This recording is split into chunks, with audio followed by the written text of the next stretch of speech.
سبيل الدموع سبيل مريح. السلام علیکم ورحمۃ اللہ وبرکاتہ. کیا حال ہے آپ کا؟ نحمده ونصلي على رسوله الكريم، اما بعد فاعوذ باللہ من الشیطان الرجیم. بسم اللہ الرحمن الرحیم. رب اشرح لي صدری ويسر لي امری واحلل عقدۃ من لسانی یفقهوا قولی. الحمد للہ الذی منہ بدأ کل شیء، الحمد للہ الذی منہ بدأ کل شیء وإلیہ یعود. لا الہ الا اللہ خالق کل شیء وہو علی کل شیء وکیل. ہر قسم کی حمد، ہر قسم کی تعریف اللہ کے لیے ہے، جس کی طرف سے حمد شروع ہوتی ہے اور جس کی طرف حمد لوٹ کر جاتی ہے. ہر قسم کی حمد و تعریف اللہ کے لیے ہے، جس سے ہر چیز کا آغاز ہوتا ہے اور ہر چیز پلٹ کر اسی کی طرف جانے والی ہے. اللہ کے سوا کوئی معبود برحق نہیں، وہ ہر چیز کا خالق ہے، وہ ہر چیز پر کارساز ہے. الحمدللہ ہم سب اس بات کو جانتے ہیں کہ اس کائنات کا خالق اللہ ہے، اور ہم یہ بھی جانتے ہیں کہ ہمارا خالق بھی اللہ ہے. ہم سب کا اس بات پر ایمان ہے. یہ کائنات، یہ وسیع آسمان، یہ اڑتے پرندے، یہ سرسبز درخت، یہ ہوا، یہ زمین، اس میں سے کوئی بھی چیز خود سے خود نہیں بنی، اور اس میں سے کوئی بھی چیز بے مقصد بھی نہیں بنی. ہر چیز کا ایک مقصد ہے، اور وہ مقصد کیا ہے؟ کہ انسان کی خدمت کرے. اللہ نے ان ساری چیزوں کو انسان کے لیے بنایا. وَالَّذِي خَلَقَ لَكُم مَّا فِي الْأَرْضِ جَمِيعًا، وہی ہے جس نے زمین میں جو کچھ ہے تمہارے لیے بنایا ہے، تمہارے لیے پیدا کیا ہے. اور ہم سب ان نعمتوں سے خوب فائدہ بھی اٹھا رہے ہیں. نعمتیں اتنی بے شمار ہیں کہ جن کو گنا نہیں جا سکتا. اگر تم اللہ کی نعمتوں کو شمار کرنے لگو تو شمار نہیں کر سکتے. اور ذاتی طور پر بھی ہمارے پاس جتنی نعمتیں ہیں وہ ساری کی ساری اللہ کی طرف سے ہیں. وَمَا بِكُم مِّن نِّعْمَةٍ فَمِنَ اللَّهِ. لہذا ہم ان ساری نعمتوں پر اللہ کا شکر ادا کرتے ہیں. لیکن ساتھ ہی یہ نقطہ بھی قابل غور ہے کہ اللہ نے اگر یہ سب کچھ ہمارے لیے بنایا تو ہمیں کس کے لیے بنایا؟ ہمیں کیوں بنایا؟ ہم کہاں سے آئے ہیں؟ ہمیں کہاں جانا ہے؟ اور پھر اس زندگی میں ہمیں کیا کرنا ہے؟ یہ سوال بڑا اہم ہے، کیونکہ اس زندگی کے بعد ایک اور زندگی ہے، آخرت کی زندگی، جس پر ہم سب کا ایمان ہے. اس زندگی میں کیا ہوگا، اس کی طرف ہم سب سفر کر کے جا رہے ہیں. وہاں کیا ہوگا اس کی ایک جھلک میں آج آپ کو دکھاؤں گی کہ انسان کی یہ جرنی، ایک کاسمک جرنی جو ہے، یہ کہاں سے شروع ہوئی اور کس طرف کو جا رہی ہے، اور ہمارا اینڈ کیا ہے. اس کے بارے میں ہم میں سے ہر ایک کو سوچنا چاہیے، غور کرنا چاہیے، اور بار بار سوچتے رہنا چاہیے. ہم اپنے آج کے بارے میں تو سوچتے ہیں، ہم اپنے دنیا کے مستقبل کے بارے میں سوچتے ہیں، اور اس کے بارے میں فکر مند بھی رہتے ہیں، اور اس کے لیے اپنے آپ کو تیار بھی کرتے ہیں. شادی سے پہلے لڑکیاں تعلیم حاصل کرتی ہیں، شادی شدہ زندگی کے لیے خود کو تیار کرتی ہیں. یا اگر کسی کے ذہن میں کوئی کیریئر ہے تو اس کی ساری توجہ اس بات پہ ہوتی ہے کہ میں اپنے کیریئر کو کیسے کامیاب بنا سکتی ہوں. لیکن ایک بات جسے ہم نہیں سوچتے وہ یہ کہ مرنے کے بعد میرے ساتھ کیا ہوگا، اور وہاں کے لیے مجھے اپنے آپ کو کیسے تیار کرنا ہے.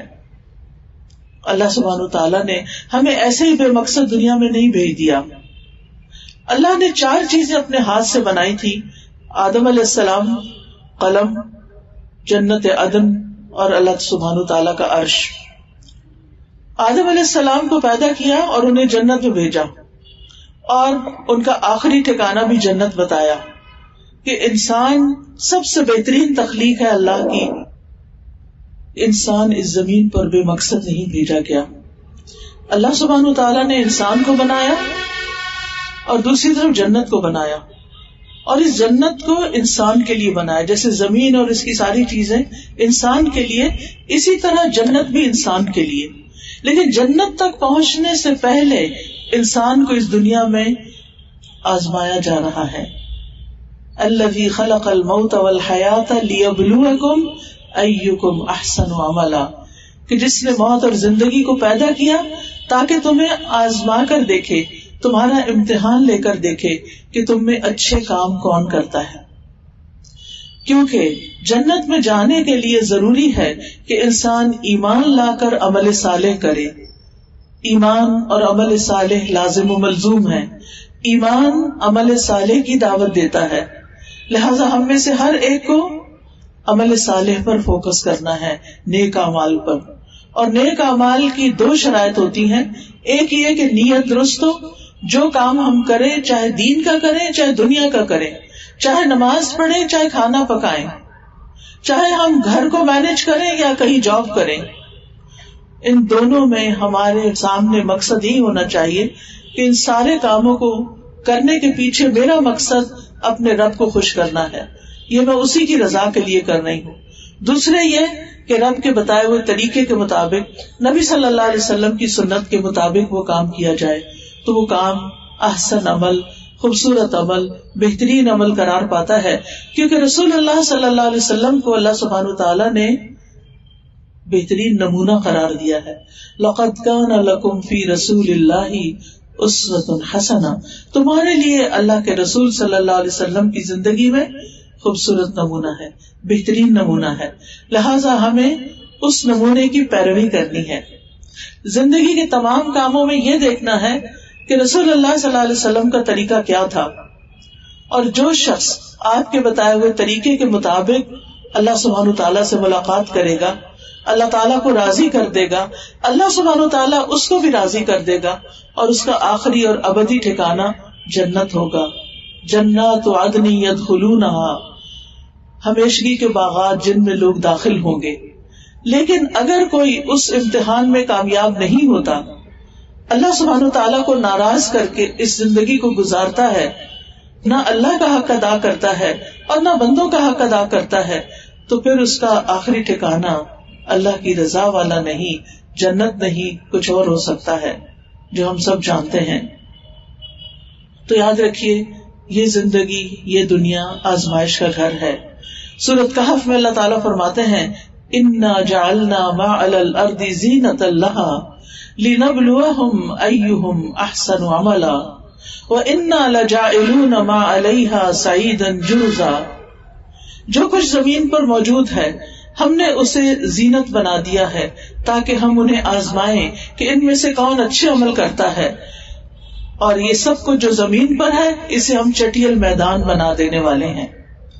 زمین ایک محدود وقت کے لیے ہے, پھر اس کے بعد اس پر جو کچھ ہے وہ ختم ہو کر رہ جائے گا.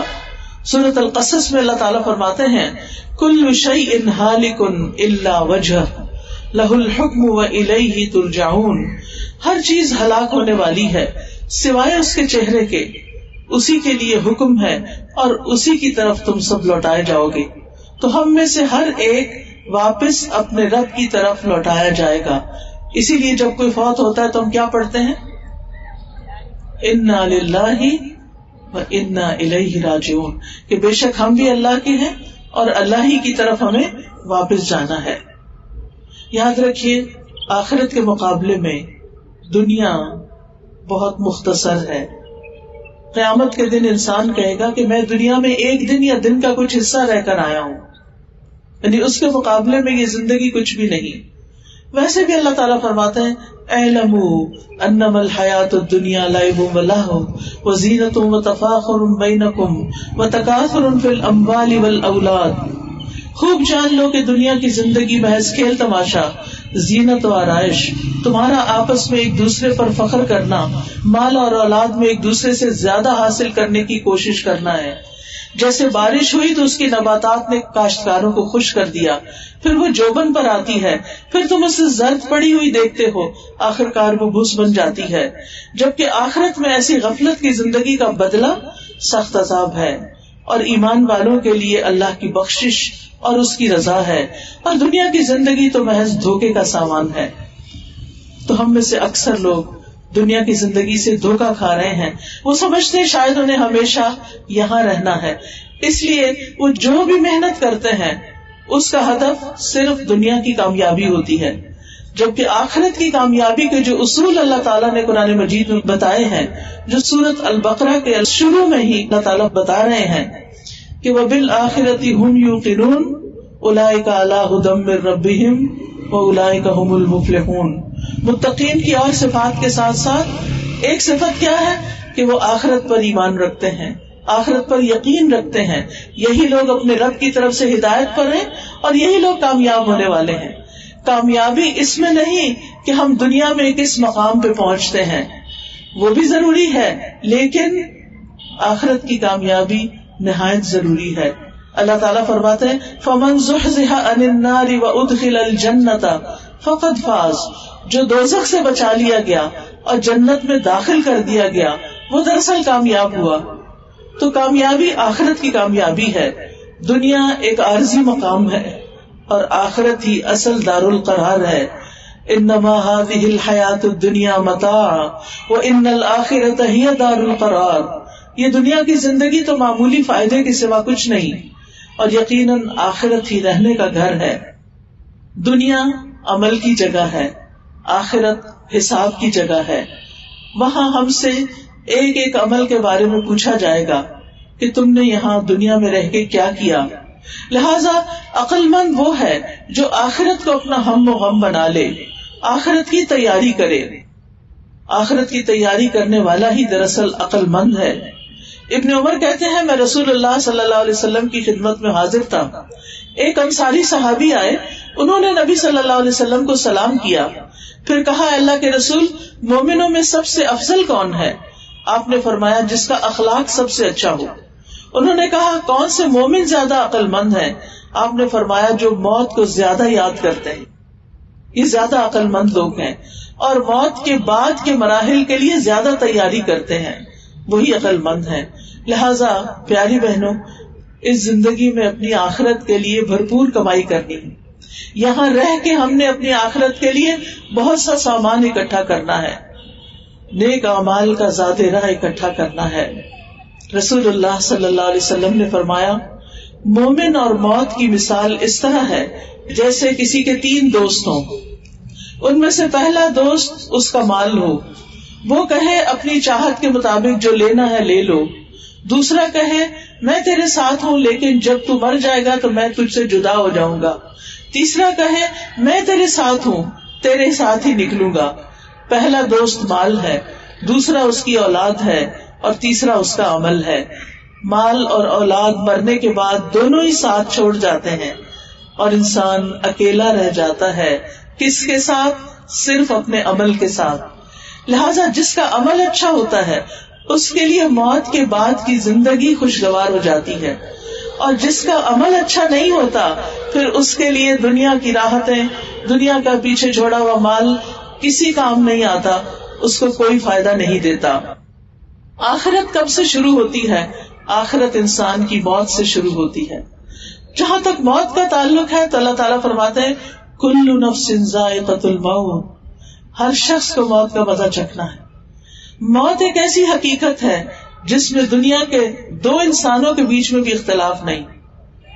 ہر شخص کو ایک وقت گزارنے کے بعد اس پلانٹ پر بالآخر مرنا ہی مرنا ہے، یہاں سے تو جانا ہی جانا ہے. اللہ تعالیٰ فرماتے ہیں قل یتوفاکم ملک الموت الذی وکل بکم ثم الی ربکم ترجعون. کہہ دیجئے تمہیں موت کا فرشتہ قبض کر لے گا جو تم پر مقرر کیا گیا ہے، پھر تم اپنے رب کی طرف لوٹائے جاؤ گے. ہم سب موت سے بھاگتے ہیں، موت کو کوئی پسند نہیں کرتا. ہم سب چاہتے ہیں کہ ہم بچ جائیں. جب کسی کی موت کی خبر سنتے ہیں تو ہم کہتے ہیں شکر ہے میں تو بچا ہوں، میں تو ابھی زندہ ہوں. لیکن ایک دن تو ہمارا وقت بھی آ جائے گا. وجاءت سکرۃ الموت بالحق ذلک ما کنت منہ تحید. اور موت کی بے ہوشی حق کے ساتھ آئے گی، یہ ہے وہ جس سے تم بھاگتے تھے. ہم میں سے ہر شخص موت سے بھاگتا ہے، لیکن موت تو سامنے سے آ رہی ہے، اور جب اس کا وقت ہوگا وہ آ کے پکڑ لے گی. موت کے وقت فرشتے حاضر ہوتے ہیں. نیک روحوں کے پاس نیک فرشتے آتے ہیں، اور برے کے پاس وہ فرشتے آتے ہیں جو ان کو مار مار کے جان نکالتے ہیں. لہذا موت کا ذکر سن کے ہنسنا عقل مندی کی بات نہیں ہے. موت کا ذکر عقل مند انسانوں کو رلا دیتا ہے کہ ایک دن ہمیں اللہ کے پاس واپس جانا ہے. وہ دن کیسا ہوگا، میں کہاں ہوں گی، کیا کسی ہسپتال میں یا گھر میں یا کسی سڑک پر. موت جس جگہ پر آنی ہے وہیں پر آئے گی اور آ کر رہے گی. لہذا اگر تو ہمارے اعمال نیک ہوئے تو پھر فرشتے استقبال کریں گے، اور پھر انسان کو تیار کر کے نہلا دھلا کر رب کی ملاقات کے لیے روانہ کر دیا جاتا ہے. کہاں؟ قبر میں اتارا جاتا ہے. قبر آخرت کی منزلوں میں سے سب سے پہلی منزل ہے. یہ کافر اور منافق کے لیے آگ کا گڑھا ہے اور مومن کے لیے ایک باغ ہے. قبر کا عذاب کئی گناہوں پر آتا ہے، جیسے قرآن کو چھوڑ دینا، نماز چھوڑ کر سوتے رہنا، جھوٹ بولنا، چغلی کھانا، بدکاری کرنا، لواطت، سود خوری، قرضہ واپس نہ کرنا اور اس طرح کے دوسرے گناہ. ان کے بارے میں احادیث سے پتہ چلتا ہے ایسے گناہ کرنے والوں کی شامت پھر قبر میں آتی ہے جب وہ دنیا سے رخصت ہو جاتے ہیں. جو چیزیں عذاب سے نجات دلاتی ہیں وہ سارے ہی وہ نیک اعمال ہیں جو اللہ کے لیے خالص ہوں، اور پھر خاص طور پر اس کے عذاب سے پناہ مانگنا. نبی صلی اللہ علیہ وسلم ہر نماز کے آخر میں یہ دعا ضرور پڑھتے تھے، اللہم انی اعوذ بک من عذاب القبر واعوذ بک من عذاب جہنم واعوذ بک من فتنۃ المسیح الدجال واعوذ بک من فتنۃ المحیا والممات. لہذا ہم میں سے ہر ایک کو قبر کے عذاب سے اللہ کی پناہ لینی چاہیے. اسی طرح سورۃ ملک کی تلاوت رات کے وقت اور کچھ دیگر اعمال، جیسے اگر کوئی شہید ہو جاتا ہے یا جو اللہ کے راستے میں پہرا دیتا ہے یا جو جمعے کے دن فوت ہوتا ہے یا جو پیٹ کے مرض میں فوت ہوتا ہے، تو یہ لوگ ایسے ہیں کہ جن کو قبر کا عذاب نہیں ہوتا. قبر میں انسان کی عقل لوٹائی جاتی ہے. حضرت عبداللہ ابن عمر کہتے ہیں ایک مرتبہ رسول اللہ صلی اللہ علیہ وسلم نے قبروں میں امتحان لینے والے فرشتوں، جن کو ہم منکر نکیر کہتے ہیں، ان کا ذکر کیا. تو حضرت عمر پوچھنے لگے، اللہ کے رسول، کیا اس وقت ہماری عقل لوٹا دی جائے گی؟ آپ نے فرمایا، ہاں بالکل آج کی طرح. یعنی قبر میں جا کر انسان کی روح لوٹائی جائے گی اور اس کو پھر ہوش آ جائے گی اور وہ آس پاس دیکھنے لگے گا. ان فرشتوں کو بھی آتا دیکھے گا جو اس کو اٹھا کر بٹھائیں گے اور پھر اس سے پوچھیں گے، من ربو کا، ما دینو کا، من نبیو کا، تمہارا رب کون ہے، تمہارا دین کیا تھا اور تمہارا نبی کون تھا. اسی لیے حضرت عثمان رضی اللہ عنہ جب کسی قبر کو دیکھتے تو رونا شروع کر دیتے اور روتے روتے ان کی داڑھی تر ہو جاتی. کسی نے ان سے پوچھا، آپ جنت اور جہنم کے ذکر سے اتنا نہیں روتے، قبر کے ذکر سے کیوں رو پڑتے ہیں؟ انہوں نے کہا کہ رسول اللہ صلی اللہ علیہ وسلم نے فرمایا تھا، قبر آخرت کی پہلی منزل ہے، اگر وہاں سے نجات مل گئی تو بعد کے سارے مسائل آسان ہو جائیں گے. کافر اور مومن سب سے قبر میں سوالات کیے جاتے ہیں. مومن تو کہتا ہے میرا رب اللہ ہے، میرا دین اسلام ہے اور میرے نبی اللہ کے رسول محمد صلی اللہ علیہ وسلم ہے. پھر فرشتے کہتے ہیں تمہیں یہ باتیں کہاں سے پتہ چلی؟ وہ کہتا ہے میں نے اللہ کی کتاب پڑھی، میں اس پر ایمان لایا، میں نے اس کی تصدیق کی. پھر آسمان سے منادی کرنے والا کہتا ہے میرے بندے نے سچ کہا، اسے جنت کا بستر بچھا دو، اس کو جنت کا لباس پہنا دو، اس کے لیے جنت کی طرف سے دروازہ کھول دو. یہ جواب وہی دے سکے گا جو قرآن پڑھتا ہے. لہذا ہم میں سے ہر ایک کو زندگی میں کم از کم ایک بار سمجھ کر اچھی طرح قرآن کو ضرور پڑھ لینا چاہیے، کیونکہ اللہ تعالیٰ نے یہ ہمارے لیے ایک مینول بھیجا ہے، گائیڈ لائن ہے. ذالک الکتاب لا ریب فیہ ھدی للمتقین. یہ اللہ کی کتاب کس کے لیے آئی ہے؟ متقین کی ہدایت کے لیے آئی ہے. اس کتاب میں کوئی شک نہیں ہے. مومن کے برعکس جو کافر یا منافق ہوتا ہے، جب رب کے بارے میں پوچھتے وہ کہتا ہے مجھے نہیں معلوم، جب دین کے بارے میں پوچھتا ہے وہ کہتا ہے مجھے نہیں معلوم، اور جب نبی کے بارے میں پوچھا جاتا ہے وہ کہتا ہے مجھے نہیں معلوم. منافق بھی اسی طرح کا جواب دیتا ہے، اور پھر وہ فرشتے اس سے کہتے ہیں کہ ما تلیتا ولا دریتا، نہ تو نے پڑھا نہ تو نے سمجھا، یعنی تو نے دنیا میں علم ہی حاصل نہیں کیا. ہم آج دنیا میں رہتے ہوئے صرف دنیا کے علم پر اپنی دن رات لگا رہے ہیں، اور اپنے ہفتے کا یا اپنے دن کا کچھ وقت بھی اس کام کے لیے نہیں نکالتے کہ ہم باقاعدہ قرآن کی کوئی تعلیم حاصل کریں. کتنا ضروری ہے ہم سب کے لیے کہ وہ دن جس کے آنے کی کسی کو خبر نہیں، اس کے بارے میں کچھ نہ کچھ تیاری ضرور کر لیں. بہرحال مومن کے لیے قبر روشن اور وسیع ہو جاتی ہے، اور اس کے برعکس جو کافر یا منافق ہوتا ہے اسے کہا جاتا ہے منحوش کی نیند سو جا. ابو ہریرہ سے پوچھا گیا کہ منحوش کا کیا مطلب ہے؟ انہوں نے کہا اس سے مراد وہ آدمی ہے جسے کیڑے مکوڑے اور سانپ ڈستے اور نوچتے رہتے ہیں. تو وہ شخص جب قبر میں سونے کی کوشش کرے گا تو کیڑے اسے ڈسنا شروع کر دیں گے، پھر اس کی قبر اس پہ تنگ کر دی جائے گی.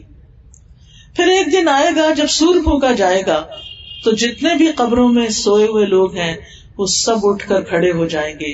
قرآن مجید میں آتا فَإِذَا نُقِرَ فِي النَّاقُورِ، جب ناقور یعنی سور پھونکنے والا فرشتہ جس نے اپنی پیشانی جھکا رکھی ہے، کان متوجہ کر رکھے ہیں، کب اس کو حکم ملتا ہے اور وہ سور میں پھونک مار دے، بگل بجا دے.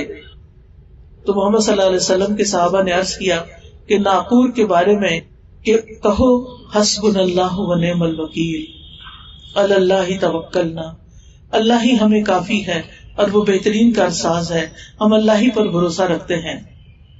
جیسا کہ آپ جانتے ہیں کہ سور 2 بار پھونکا جائے گا. جب ایک دفعہ پھونکا جائے گا تو دہشت اور خوف پھیل جائے گا، ساری زمین اور آسمان کے لوگ بے ہوش ہو جائیں گے. پھر دوبارہ سب کو اٹھایا جائے گا، اس کے لیے پھر سور پھونکا جائے گا، اور دوسری دفعہ جب سور پھونکا جائے گا ثم نفخ فیہ اخری فاذا هم قیام ینظرون، تو وہ کھڑے اپنے سامنے سب دیکھ رہے ہوں گے، سب ہوش و حواس میں کھڑے ہوں گے. سور پھونکنے سے زمین اور آسمان کی ہر چیز متاثر ہوگی. فاذا نفخ فی الصور نفخۃ واحدہ وحملت الارض والجبال فدکتا دکۃ واحدہ فیومئذ وقعت الواقعہ وانشقت السماء فهي يومئذ واهية والملك على أرجائها ويحمل عرش ربك فوقهم يومئذ ثمانية.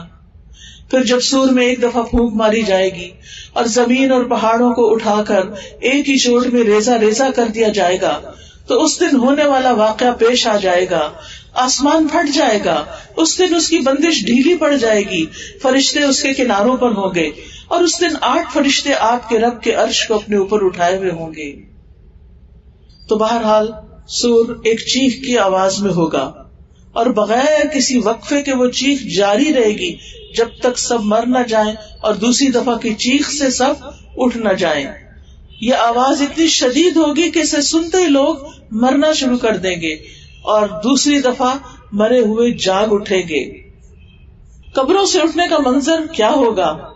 اللہ تعالیٰ فرماتے ہیں وَإِذَا الْقُبُورُ بُعْثِرَتْ عَلِمَتْ نَفْسٌ مَا قَدَّمَتْ وَأَخَّرَتْ، جب قبریں اکھیڑ دی جائیں گی یعنی زمین پھٹ جائے گی اور سب لوگ ٹڈیوں کی طرح باہر نکلنا شروع ہو جائیں گے، اور ہر شخص جان لے گا کہ اس نے آگے کیا بھیجا ہے اور پیچھے کیا چھوڑا، یعنی دنیا میں کیا چھوڑ کے آیا تھا اور اپنی آخرت کے لیے کیا لے کر آیا. اس دن زمین پھٹ جائے گی، لوگوں کو اکٹھا کر لیا جائے گا. وَيَوْمَ نُسَيِّرُ الْجِبَالَ وَتَرَى الْأَرْضَ بَارِزَةً وَحَشَرْنَاهُمْ فَلَمْ نُغَادِرْ مِنْهُمْ أَحَدًا، جس دن ہم پہاڑوں کو چلائیں گے اور آپ زمین کو بالکل چٹیل اور ہموار دیکھیں گے، اور ہم لوگوں کو جمع کریں گے تو ان میں سے کسی کو بھی باقی نہیں چھوڑیں گے، یعنی سارے لوگوں کو سمیٹا جائے گا، کوئی ایک بھی بھاگ نہیں سکے گا. جانوروں کو بھی زندہ کیا جائے گا. وَإِذَا الْوُحُوشُ حُشِرَتْ، جنگلی جانور بھی اکٹھے کر دیے جائیں گے، ان کا بھی بدلہ لیا جائے گا ایک دوسرے سے. لوگوں کو ننگے پاؤں اٹھایا جائے گا، ننگے بدن، بغیر ختنے کے، سب پسینے میں ڈوبے ہوئے ہوں گے. ہر شخص اپنی نیت کے مطابق ہی اٹھایا جائے گا. زمین و آسمان کو بدل کر میدان حشر بنا دیا جائے گا. زمین سفید میدے کی روٹی کی طرح ہو جائے گی. لوگوں پر خوف اور ہیبت طاری ہو جائے گی. کچھ لوگوں کو قیامت کے دن پیدل چلا کر میدان حشر کی طرف لایا جائے گا. کچھ سوار کیے جائیں گے، کچھ ایسے بھی ہوں گے جنہیں منہ کے بل گھسیٹ کر لایا جائے گا. کافر اس دن کی ہولناکی سے مرنے کی خواہش کریں گے. انا انذرناکم عذابا قریبا یوم ینظر المرء ما قدمت یداہ ویقول الکافر یا لیتنی کنت ترابا. بلا شبہ ہم نے تمہیں ایک ایسے عذاب سے ڈرا دیا جو قریب ہے، جس دن آدمی دیکھ لے گا جو اس دن اس کے دونوں ہاتھوں نے آگے بھیجا، اور کافر کہے گا اے کاش کہ میں مٹی ہوتا. حشر کا دن بہت گرمی کا دن ہوگا. حشر کا دن بہت گرمی کا دن ہوگا. جب میں یہاں اس جگہ پر داخل ہوئی اور ایک دم آپ سب کو دھوپ میں بیٹھے ہوئے دیکھا تو پہلا خیال میرے دل میں یہی گیا کہ آج ہم سب یہاں جمع ہیں اور قیامت کے دن اسی طرح سب حشر کے میدان میں دھوپ کے نیچے ہوں گے، پسینے سے شرابور ہوں گے، اور اسی حال میں اللہ سبحانہ تعالیٰ اور فرشتے سامنے آ جائیں گے. حشر کا دن بہت لمبا دن ہوگا، 50,000 سال کی طرح. لیکن مومن کے لیے یہ دن بہت چھوٹا ہو جائے گا، سورج ڈھلنے سے غروب تک. اس دن ساری دنیا کے لوگ ایک چٹیل میدان میں جمع ہوں گے. ایک پکارنے والے کی آواز سب کے کانوں تک پہنچ سکے گی اور ایک نظر سب کو دیکھ سکے گی. سورج بالکل قریب آ جائے گا. لوگوں کی پریشانی اور بے قراری کی کوئی حد نہ رہے گی، وہ برداشت سے باہر ہو جائے گی. لوگ آپس میں کہیں گے دیکھتے نہیں کہ ہماری حالت کیا ہوئی. کوئی ایسا بندہ ہو جو اللہ کی بارگاہ میں تمہاری سفارش کرے. بعض لوگ بعض سے کہیں گے آدم علیہ السلام کے پاس چلنا چاہیے، لیکن وہ بھی معذرت کریں گے اور کہیں گے تم کسی اور کے پاس جاؤ. لوگ نوح علیہ السلام کے پاس جائیں گے، وہ بھی معذرت کریں گے کہ میں سفارش نہیں کر سکتا. لوگ ابراہیم علیہ السلام کے پاس جائیں گے اور ان کی خدمت میں عرض کریں گے آپ اللہ کے نبی اور خلیل ہیں، آپ ہماری شفاعت کریں، دیکھیں ہمارا حال کیا ہو گیا ہے. لیکن وہ کہیں گے تم میرے سوا کسی اور کے پاس جاؤ. لوگ موسیٰ علیہ السلام کے پاس حاضر ہوں گے اور کہیں گے آپ اللہ کے رسول ہیں، اللہ نے آپ سے کلام کیا، آپ کو رسالت عطا کی، اپنے رب کے حضور ہمارے لیے شفاعت کیجیے، آپ کو معلوم ہے دیکھیں ہمارا حال کیا ہو گیا ہے. موسیٰ علیہ السلام کہیں گے آج اللہ تعالیٰ بہت غضبناک ہے، اتنا غضبناک کہ وہ پہلے کبھی نہ ہوا تھا اور آج کے بعد بھی کبھی نہیں ہوگا. اور پھر یہ کہ وہ کہیں گے کسی اور کے پاس جاؤ.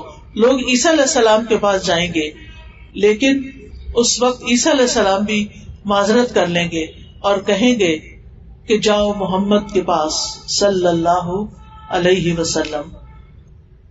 سب لوگ محمد صلی اللہ علیہ وسلم کے پاس حاضر ہوں گے، عرض کریں گے اے محمد آپ اللہ کے رسول اور سب سے آخری پیغمبر ہیں، اللہ تعالیٰ نے آپ کے اگلے پچھلے سارے گناہ معاف کر دیے ہیں، آپ اللہ کے حضور ہمارے لیے شفاعت کیجیے. آپ دیکھ رہے ہیں ہم کس حال کو پہنچ گئے ہیں. آپ نے فرمایا آخر میں آگے بڑھوں گا اور عرش تلے پہنچ کر اپنے رب عز و جل کے لیے سجدے میں گر پڑوں گا. اور اللہ سبحانہ تعالیٰ نبی صلی اللہ علیہ وسلم کو اس دن اپنے ایسے نام عطا کریں گے جو آج سے پہلے کسی کو بھی نہیں دیے، اور پھر وہ ان ناموں کے ذریعے اللہ تعالیٰ کو پکار کر اللہ سبحانہ تعالیٰ سے رحمت کی درخواست کریں گے اور شفاعت کروائیں گے کہ حساب جاری ہو. اور پھر فرمایا کہ آخر میں آگے بڑھوں گا، عرش تلے پہنچ کر اپنے رب کے حضور سجدے میں گر پڑوں گا. اور پھر اللہ تعالیٰ فرمائے گا اٹھو مانگو اے محمد، دیے جاؤ گے جو کچھ تم مانگ رہے ہو. تو بہرحال میدان حشر میں جب سب لوگ ہوں گے تو جہنم لائی جائے گی وَجِيءَ يَوْمَئِذٍ بِجَهَنَّمَ، اس دن جہنم لے آئی جائے گی، کافروں کے سامنے پیش کر دی جائے گی. یومئذ یتذکر الانسان وانى له الذکریٰ، اس دن انسان نصیحت پکڑ لے گا، لیکن آج اس وقت کے لیے نصیحت کہاں. پھر جہنم کافروں کے سامنے بالکل عین سامنے پیش کر دی جائے گی. 4 ارب اور 90 کروڑ فرشتے جہنم کو پکڑ کے کھینچ کے لائیں گے. رسول اللہ صلی اللہ علیہ وسلم نے فرمایا جہنم کو لایا جائے گا، اس دن جہنم کی 70,000 لگامیں ہی ہوگی، اور ایک ایک لگام کو 70,000 فرشتے پکڑ کر کھینچ رہے ہوں گے. اور پھر جہنم گناہگاروں کو دیکھ کر جوش کھائے گی کہ جلدی میرے اندر بھیجو ان کو. جہنم بڑے بڑے انگارے بھی باہر پھینک رہی ہوگی. جہنم کی گردن باہر نکل کر اپنا شکار ڈھونڈے گی. پھر حساب شروع ہوگا، نامہ اعمال دیا جائے گا، ہر امت کو گھٹنوں کے بل بٹھا دیا جائے گا، نامہ اعمال تقسیم کر دیا جائے گا. قیامت کے دن صحیفوں کو کھولا جائے گا اور ہر ایک کی کتاب اس کے ہاتھ میں آ جائے گی. وَإِذَا الصُّحُفُ نُشِرَتْ، اور جب اعمال نامے پھیلا دیے جائیں گے، رجسٹر اڑ اڑ کر لوگوں کے ہاتھوں میں جا پہنچیں گے، کچھ لوگوں کے دائیں ہاتھ میں اور کچھ کے بائیں ہاتھ میں.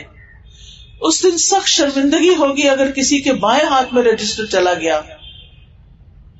اس وقت انسان کہے گا کہ یہ کیا ہو گیا میرے ساتھ، کیونکہ انسان اتنا کچھ ایکسپیکٹ نہیں کر رہا ہوگا.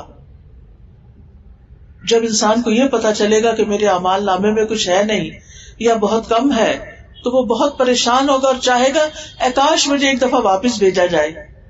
لیکن اعمال نامہ تو ہاتھ سے کہیں ادھر ادھر ہونے والا نہیں.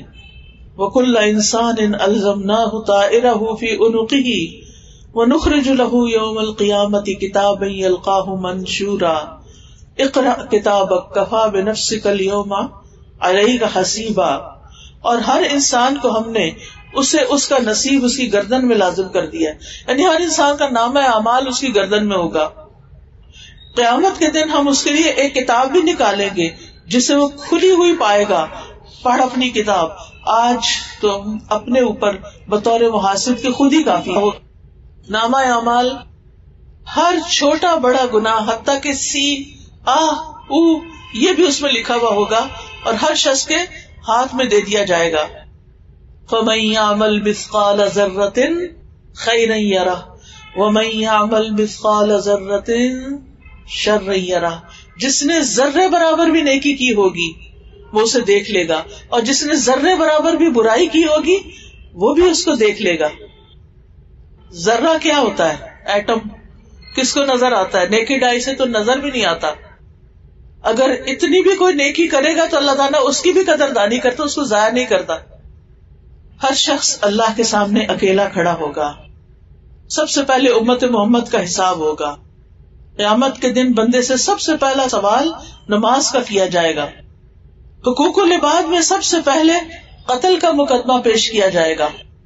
حقوق اللہ میں نماز کے بارے میں سوال ہوگا اور حقوق العباد میں قتل کے بارے میں.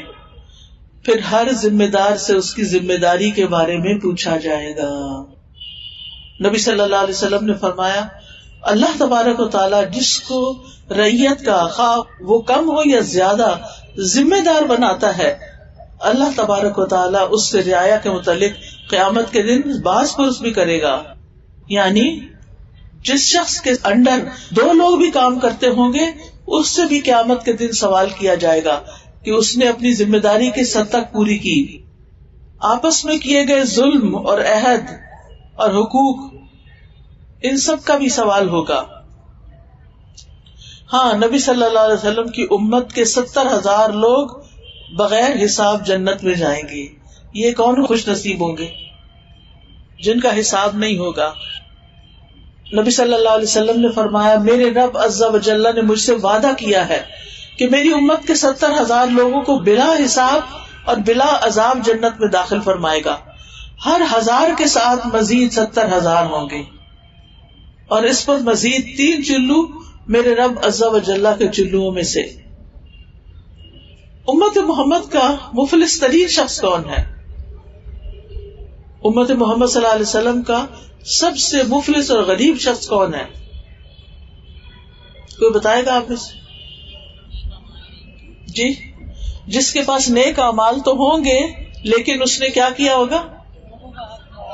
لوگوں کا حق مارا ہوگا، کسی کو گالی دی ہوگی، کسی کا مال چھینا ہوگا، کسی کی غیبت کی ہوگی. وہ سارے آ جائیں گے کہ ہمیں ہمارا حق دلایا جائے. اس کی نیکیوں میں سے اس کی گناہوں کی طرف ڈال دیا جائے گا، اور اگر پھر بھی گناہ بچ جائیں گے تو اس کے گناہ لے کے، یعنی جس کے ساتھ ظلم کیا ہوگا اس کے گناہ لے کے اس کے اوپر جا پڑے گی. تو اس لیے بہت ضروری ہے کہ انسان اللہ تعالیٰ کے حقوق کے ساتھ ساتھ بندوں کے حقوق کا بھی خیال رکھے. پھر آپ دیکھیے کہ اللہ سبحانہ وتعالیٰ مومن سے علیحدگی میں بھی ملیں گے اور ان کو معاف بھی کر دیں گے. اس کے بعد میزان ہوگا. میزان کیا چیز ہے؟ اعمال نامے تولے جائیں گے. ایسے ترازو، اتنے سینسیٹیو ترازو ہوں گے کہ جو ایک ایک ڈاٹ کو بھی تول لیں گے، ذرے کو بھی تول لیں گے، اور پھر ذرہ برابر بھی کسی پہ ظلم نہیں کیا جائے گا.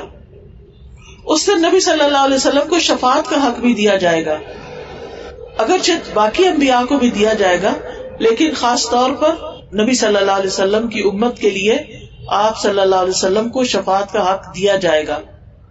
لیکن یہ کون لوگ ہوں گے، کون خوش قسمت ہوں گے کہ جو لوگ دنیا میں نیک عمل کرتے رہے لیکن ساتھ ہی کوئی ایک گناہ ایسا کیا کہ جس کی وجہ سے جنت میں جانے کا راستہ بند ہو گیا. تو ان لوگوں کے لیے بھی اور گناہگار مسلمانوں کے لیے بھی شفاعت کریں گے اگر انسان کا ایمان درست ہو. پھر جب نامہ اعمال تول لیا جائے گا، کفار جہنم میں چلے جائیں گے، مسلمان پل صراط کی طرف جائیں گے. راستے میں حوض کوثر ہوگا. حوض کوثر جو ہے نبی صلی اللہ علیہ وسلم اس پر سب کو پانی پلائیں گے. آپ نے فرمایا ایک نہر ہے، مجھ سے میرے رب عز و جل نے اس کا وعدہ کیا ہے، اس میں بہت سی خوبیاں ہیں. وہ ایک حوض ہے جس پر قیامت کے دن میری امت کے لوگ پانی پینے کے لیے آئیں گے. یعنی جو نیک لوگ ہوں گے وہ وہاں پر پانی پیئیں گے. جو ایک گھونٹ بھی پی لے گا وہ کبھی دوبارہ پیاسا ہی نہیں ہوگا، نہ اس کے چہرے کا رنگ سیاہ ہوگا. پھر اسی طرح کچھ لوگ حوض کوثر سے محروم کر دیے جائیں گے. یہ کون لوگ ہوں گے؟ کچھ لوگوں کو حوض کوثر سے پانی نہیں پلایا جائے گا. یہ کون لوگ ہوں گے؟ جس نے دین میں بدعت گھڑی ہوگی اس کو پیچھے ہٹا لیا جائے گا. اس کے بعد پل صراط کی طرف لوگ جائیں گے، جنت کی طرف. پل صراط جو ہے یہ جہنم کے اوپر لگایا گیا ہے. اس کو عبور کر کے مومن جنت میں جائے گا. نبی صلی اللہ علیہ وسلم نے بتا دیا ہے کہ یہ پل بڑا پھسلن والا ہے. اس پر لوہے کے کنڈے ہیں جیسے سادان کے کانٹے ہوتے ہیں. یہ اسرے کی دھار سے زیادہ تیز ہے، بال سے زیادہ باریک ہے. اور جب کسی آدمی کے بارے میں حکم ہوگا کہ اس کو سزا دی جائے تو پھر یہ پل جو ہے اس کو نیچے جہنم میں پھسلا دے گا. پل صراط پر چونکہ بہت اندھیرا ہے، ہر ایک کو اس کے عمل کے مطابق نور ملے گا. لہذا ہم میں سے ہر ایک کو اپنا نور بڑھانا چاہیے.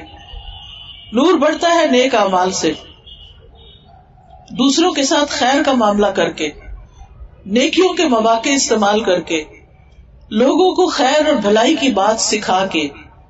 کیونکہ جب آپ ان کو سکھا دیتے ہیں اور وہ کوئی اچھا عمل کرنے لگتے ہیں تو اس کا اجر و ثواب بھی آپ کو ملتا ہے. اور جتنا جتنا آپ کا اجر زیادہ ہوگا اتنا ہی آپ کا نور زیادہ ہوگا. پھر آپ دیکھیے کہ اعمال کے اعتبار سے ہر کوئی اس پل پر سے گزرے گا. حدیث میں آتا ہے تم میں سے پہلا آدمی بجلی کی طرح گزر جائے گا. اس کے بعد وہ لوگ پل صراط سے گزریں گے جو آندھی کی طرح گزر جائیں گے، اور پھر پرندوں کی رفتار سے، اس کے بعد آدمیوں کے دوڑنے کی رفتار سے، اور پھر ہر آدمی اپنے عمل کے مطابق وہاں پر دوڑ رہا ہوگا. کچھ لوگ رینگ رہے ہوں گے، گھسٹ رہے ہوں گے، کچھ لوگ عاجز آ جائیں گے، وہ گھسٹ گھسٹ کے چلیں گے، چل نہیں سکیں گے، تھک جائیں گے. اور پھر بچیں گے وہی جو جنت میں جائیں گے. جنت میں جانے سے پہلے ایک اور پل پہ روکا جائے گا جس کو نہر الحیات کہا جاتا ہے.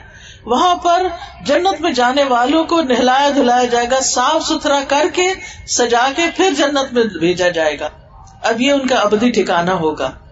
نجات پانے والے پہلے گروہ کے چہرے 14ویں کے چاند کی طرح روشن ہوں گے, اور پل پار کرنے والا آخری انسان بے حد شکر گزار ہوگا. جو اللہ کے نافرمان ہوں گے, اللہ کو نہیں مانتے یا اللہ تعالیٰ کے دین کا مذاق اڑاتے ہیں, وہ آگ میں داخل ہوں گے. جہنم کی آگ دنیا کی آگ سے 70 گنا زیادہ شدید ہے. اس آگ میں جاتے ہی لوگوں کے جسم پھول جائیں گے, ان کے جسم بہت بڑھ جائیں گے. اس سے آپ اندازہ لگائیں کہ انسان اس وقت کیا کرے گا. انسان کتنا موٹا ہوگا, اس کے 2 کندھوں کے درمیان 3 دن کی مسافت ہوگی.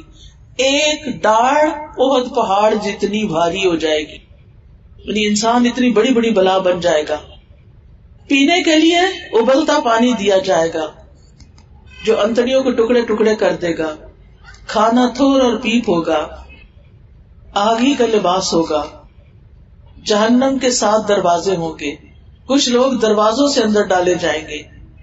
یہ وہ لوگ ہیں جنہوں نے نبی صلی اللہ علیہ وسلم کو ماننے سے انکار کر دیا, یعنی کفر کیا اور آپ کا انکار کیا.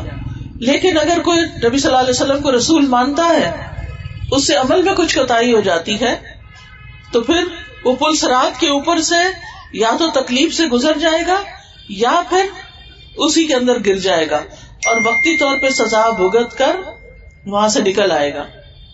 تو جنت میں جانے سے پہلے دلوں کی بھی صفائی ہوگی, جسم کی بھی صفائی ہوگی. جو خوش قسمت جنت میں جائیں گے وہ بہت ہی خوش قسمت ہوں گے اور بہت ہی خوش ہوں گے. جنت کے 8 دروازے ہیں. اس کے ایک دروازے کی چوڑائی 3 دن کی مسافت ہے. اتنا بڑا دروازہ ہوگا, لیکن رش کی وجہ سے لبالب بھر جائے گا. جنت کے 100 درجے ہیں. ان 2 درجوں کے درمیان اتنا فاصلہ ہوگا جتنا زمین سے آسمان تک کا فاصلہ ہے. جن کے نیک اعمال زیادہ ہوں گے ان کے درجات بھی بلند ہوں گے. اور سب سے اونچی جنت جنت الفردوس ہے. اسی جنت الفردوس سے باقی جنتوں کی نہریں جاری ہوتی ہیں. اس کی نہریں بغیر کھالیاں بنانے کے چلتی. زمین کی سرفیس پہ پانی چل رہا ہوگا, گہرا نہیں ہوگا, اور مومن جدھر چاہے گا ان کو لے جائے گا, بہا لے جائے گا. اس کی نہریں شہد, دودھ, شراب اور پانی کی, اور ان کا کھانا ہمیشہ ہوگا. اس میں ایک خیمہ کھوکھلے موتی کا ہوگا. اس کی چوڑائی 7 میل ہوگی. اس کے ہر کنارے میں گھر کے افراد رہتے ہوں گے. اس کے رہنے والے بے ریش یعنی داڑھی نہیں ہوگی, جسم پر بھی بال نہیں ہوں گے. سرمے کی آنکھیں ہوں گی, ان کی جوانی کبھی ختم نہ ہوگی, ان کے کپڑے کبھی پرانے نہ ہوں گے. جو جنت میں جائیں گے وہ خوبصورت ہی رہیں گے, خوشحال ہی رہیں گے. دنیا میں تو ایسے مناظر کم ہی دیکھنے کو ملتے ہیں. تو بہرحال جنت اللہ کے مخلص بندوں کی جگہ ہے جو کسی آنکھ نے دیکھی نہیں, کسی کان نے سنی نہیں. یہ نعمت اللہ کی رضامندی پانے والوں کو ملے گی. جنت اور جہنم میں پہنچنے کے بعد موت کو ذبح کر دیا جائے گا. آج کے بعد نہ کوئی مرے گا اور نہ ہی وہ دنیا میں دوبارہ لوٹ کے جا سکے گا. تو یہ ہے, اور بہت سی ڈیٹیلز ہیں.